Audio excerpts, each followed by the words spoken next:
উচ্চ মাধ্যমিকে তোমাদের এসএসসির রেজাল্ট সাবজেক্ট ম্যাপিংয়ে হচ্ছে। এখন সাবজেক্ট ম্যাপিং যেভাবে করা হবে সেটা চূড়ান্ত সিদ্ধান্তটা তোমরা হয়তো বা ইতিমধ্যে দেখেছো। আমি তোমাদেরকে পুরো ব্যাপারটা নোটিশে দ্বারা প্রকাশ করলো, ব্যাপারটা আমি পুরো স্পষ্ট করছি আমাদের এই আর্টিকেলের মাধ্যমে, যেখানে আমি পুরো তালিকাগুলো করে রেখেছি তোমাদেরকে বোঝানোর সুবিধার্থে। অনেকেই বলতে পারো এটা মিথ্যা, এবং এখানে একটা কথা বলতে পারো অনেকে যে ভাইয়া এটার সর্বশেষ যে ব্যাপারগুলো রয়েছে সেগুলো একটু তুলে ধরেন।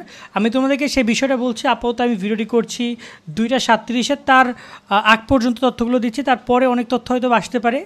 এখন পর্যন্ত এই যে নিউজের ব্যাপারটি, যে এসএসসির মাধ্যমে যে মূল্যায়ন করা হবে 100%, এই বিষয়টি এখন পর্যন্ত মাত্র 2টা পত্রিকা আমার ভিডিও করা পর্যন্ত আমি দেখেছি।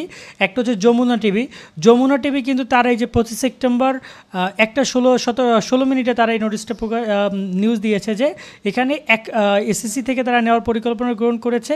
ঠিক আছে, এসএসসির ফলাফল উপর ভিত্তি করা হবে অক্টোবর মাঝামাঝি সময় ফলাফল প্রকাশ। অর্থাৎ তারা এই ব্যাপারটা স্পষ্ট করেছে এসএসসির ফলাফলে, এবং ইতিমধ্যে তারা কিন্তু হেডলাইনও প্রকাশ করেছে। তোমরা চাইলে তাদের ইউটিউব চ্যানেল বা বিভিন্ন জায়গা থেকে দেখে নিতে পারো। তার সাথে এখানে দৈনিক শিক্ষা, তারাও কিন্তু ব্যাপারটা স্পষ্ট করেছে যে মন্ত্রণালয় এই নোটিশটা প্রকাশ করেছে। তবে এখানে কত হচ্ছে, এখন পর্যন্ত শিক্ষা মন্ত্রণালয় এই নোটিশটা আমরা কোথাও দেখতে পাই না। এটা একটা হইতে পারে, ঠিক আছে। শিক্ষা মন্ত্রণালয় আমরা যদি একটা দেখি যে শিক্ষা অধিদপ্তর 2টা রয়েছে, একটা হচ্ছে শিক্ষা অধিদপ্তর আর একটা হচ্ছে শিক্ষা এটাও তো শিক্ষা অধিদপ্তর। দ্বারা হোল্ড অন, আমি তোমাদেরকে একটা করে দেখাচ্ছি।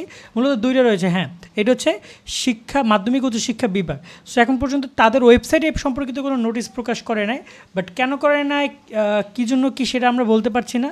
কিন্তু এই নোটিশটা কিন্তু গত 24 তারিখের, এটা আজকের না, 24 তারিখে সিদ্ধান্ত হয়েছে। সেই নোটিশ সেটা তারা এই মুহূর্তে দিচ্ছে, এবং এখানে কিন্তু সিগনেচারও করেছে, তার নাম পরিচয় সব দেওয়া হচ্ছে। সিনিয়র সহকারী সচিব রয়েছে এখানে, তিনি ইয়ানুর রহমান, তিনি এখানে 24/9/2024 তিনি এই সিগনেচারটা করেছেন। ওকে, তো এরপরে যদি কথা বলি, এটা যতটুকু আমার কাছে মনে হয়েছে সত্য, এবং বাকিটুকু আমাদেরকে যমুনা টিভি তারা যেহেতু নিউজ করেছে, তারা অবশ্যই এটা যাচাই বাছাই করেছে, জন্য আমরা এই জিনিসটা নিয়ে এই সামনে কথা বলছি। আর তোমাদের রেজাল্ট কবে দিবে সে ব্যাপারটা নিয়ে সম্ভাবনা রয়েছে 15 অক্টোবর, 16 অক্টোবর, 17 অক্টোবর, যেহেতু মাঝামাঝি সময় বলছে, ঠিক এই সময়ের মধ্যে ফলাফল প্রকাশ করতে পারে। তাছাড়া এই 3টা ডেট হচ্ছে একদম বছরের সপ্তাহের শেষের দিকে। আর তোমাদের রেজাল্ট দেখার নিয়ম নিয়ে বা সব বিষয়গুলো নিয়ে আমাদের ভিডিও করা আছে, তোমরা কিন্তু পেমেন্টও পাবা এখানে। এই বিষয়গুলো নিয়ে আমি আর্টিকেলটা ডিসক্রিপশন দিয়ে রাখবো, সেখান থেকে তোমরা চাইলে সরাসরি এখানে এসে চেক করে নিবা তোমরা কে কত টাকা পাবা। ঠিক আছে, কেউ 200 টাকা, কেউ 300, কেউ 400, কেউ 500 টাকা পর্যন্ত পাবা।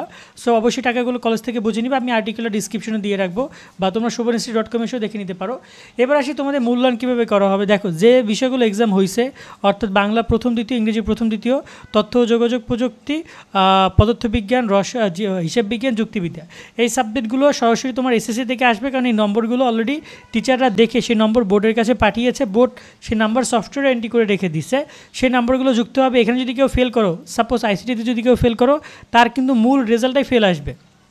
সো এই হচ্ছে তাদের কথা, এভাবে তারা মূল্যায়ন করছে। এখানে বাংলা প্রথম দ্বিতীয়, ইংরেজি প্রথম দ্বিতীয় সব কিছু মিলিয়ে তারা এভাবে মূল্যায়ন করবে। আর বাকি যে বিষয়গুলো তোমার এসএসসি থেকে নিবে, সেটা হচ্ছে এইগুলো তোমাদের এসএসসি থেকে নিবে, 100% সরাসরি নিবে।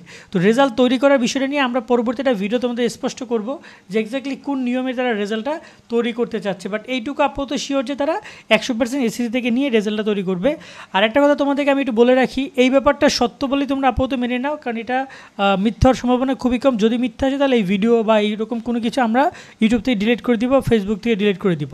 তবে এখন পর্যন্ত আরও অন্যান্য গণমাধ্যম যদি বলি, কেউ এ ব্যাপারটা অতটা ভালো স্পষ্ট করিনি। আমরা একটু জাগো নিউজকে দেখি, জাগো নিউজ আছে, আমাদের এখানে ঢাকা পোস্ট আছে, কালবালা আছে, আমরা দেখি তারা কোনো নিউজ পাবলিশ করেছে কিনা এই ব্যাপারে।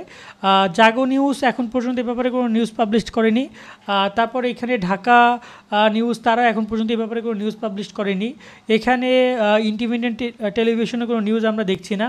তার সাথে এখানে কালবালারও কোনো নিউজ আমরা কিন্তু এখন পর্যন্ত দেখছি না, কোনো নিউজ দেখছি না। সেই জায়গায় এখন পর্যন্ত কেউ ওরকমভাবে কোনো নিউজ পাবলিশ করেনি। দেখা যাক এখন বাকিটুকু কী রয়েছে। বাট এটা হচ্ছে সর্বশেষ আপডেট। অক্টোবরের মাঝামাঝিতে রেজাল্ট পাবা। রেজাল্ট দেখার নিয়ম বা বাকি বিষয়গুলো কিন্তু আমরা পরবর্তী ভিডিও করে জানিয়ে দেবো, এবং চেষ্টা করবো রেজাল্ট প্রকাশ করার দিন তোমাদের সাথে লাইভে থেকে তোমাদের রেজাল্টগুলো দেখার জন্য। সকালে অনেক অনেক ভালো থাকবা। আল্লাহ হাফেজ।